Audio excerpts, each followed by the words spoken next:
The first habit of highly defective leaders is that they will often refuse to make a decision. Though it's rarely an overt refusal, do you find it more common than not that defective leaders in your experience will delay and defer decisions as long as possible? How often is the finished product of a meeting, we need to have another meeting about this? If all the right people are in the room, all the right data is available, all the analysis has been done, what are you waiting for?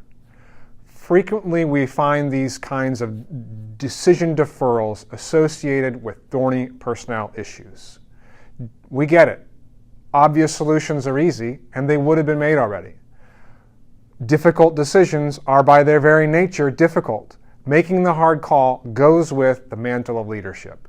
Make the difficult decision. It's part of your job. But there's no point in agonizing over it. Make the decision and move out. This is frequently associated with an inherent unwillingness to accept risk, a reluctance to be wrong. No one likes to be wrong. We all understand that. But no one reasonably expects to always be right either. It's oftentimes much better to work in an environment where leaders quickly and confidently make decisions that are usually right and occasionally wrong than to try to work in an environment where leaders take no risk, make no decisions unless they can be absolutely assured of being correct every single time. This kind of perspective comes from living in the short term, the very short term, and it completely ignores all of the costs of delay and lost opportunities and any of the intangible benefits that come from confidently supporting the operations and decisions of the work group. So here's some common delaying tactics and things that you can do to avoid getting trapped in a cycle of indecision from your leader. And if you see a bit of yourself in any of these, please take note. Defective leaders are always asking for more data when pressed for a decision. There can always be more data, and there can always be better, finer gradations of that data, and it can always be presented in a better pie chart or bar chart or more suitable way for it to be presented. That need not necessarily by itself be an obstacle to making decisions. And sure, high-stakes decisions that bear great financial or reputational risk should rightly be exhaustively analyzed and justified. But let's be real, not every decision is a high-stakes venture.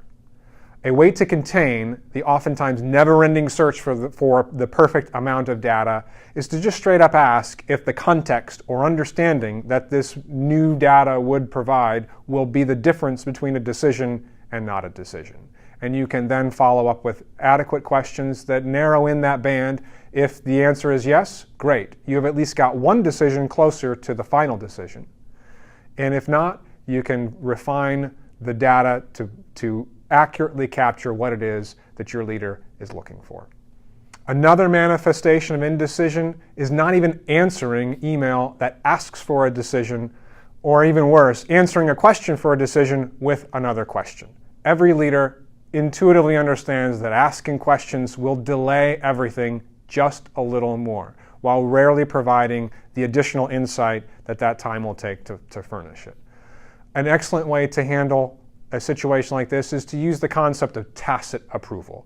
Lay out your plan, spell out your course of action, put as much detail in there as you need to when asking for approval or decision, and then button on to the end of it a phrase to the effect of, if I don't hear otherwise within the next week or whatever the appropriate time period is, I will assume your approval and we will proceed with the plan as specified. That could be a great way to let an indecisive leader take full advantage of their indecisiveness while giving you the flexibility to come up with your plans, and if they're willing to subsidize that indecision, that can continue out to play out to your benefit. Or an even better way to get a decision from an indecisive leader is to present your question in person. Email is easy to ignore. Every leader browsing through the scores of unread email messages, when presented with a difficult one, it's easy to bounce off and move on to the next one and delay it, and eventually the problem either goes away, the decision is never made, or it comes back up much later, oftentimes to your own detriment. It's much harder to ignore somebody who is standing right in that leader's office. A body that cannot be ignored and will not leave until a question is asked and the answer is given. Have you ever heard, "This is not the right time," when being asked for a decision? Rather than just straight up asking the obvious question, which could be perceived as a challenge, well, when will the right time be?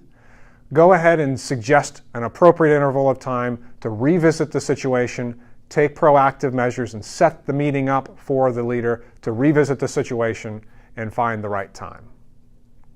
Some broader brush survival techniques for dealing with a workplace that's overseen by an indecisive leader. The first and most important key is to determine your own personal comfort level with ambiguity. Ambiguity can create all kinds of headache for someone who is looking for purpose and direction, but it can also create an opportunity space for exercising your own initiative. If you're in charge of your subordinate work group, go ahead and make decisions inside that ambiguity. It'll probably be all right.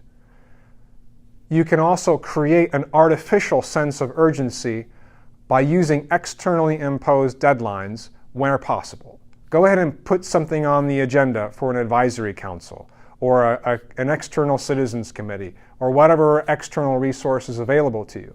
You will find that indecisive leaders will almost always be more responsive to an external authority, even if it's outside the chain of command, than to subordinates inside their own work group.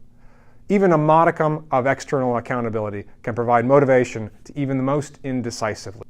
And don't ask for decisions when that thing really should just be an FYI.